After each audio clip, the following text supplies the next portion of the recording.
Hi friends, today ఇవాళ దొండకాయ fry చేస్తున్నానండి.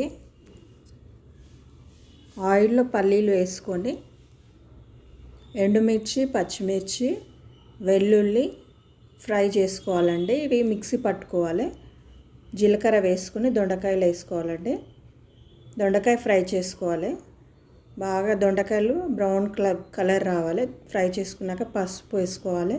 అల్లం వెల్లుల్లి పేస్ట్ వేసుకోవాలండి. చిల్లీ పేస్ట్ 2 స్పూన్స్ వేసుకోవాలి. అంతా మిక్స్ చేసుకోవాలండి. బాగా ఆయిల్లో బాగా మాగినాక పల్లీల పొడి వేయాలండి. పల్లీల పొడి వేసి ప్లేట్ పెట్టేసి దానిపైన వాటర్ పోయాలండి. వాటర్ పోసి బాయిల్ చేయాలి. బాగా ఉడకాలండి. తర్వాత కొత్తిమీర వేసుకోవాలి. లైక్ చేయండి, సబ్స్క్రైబ్ చేయండి. మీ నవనీత.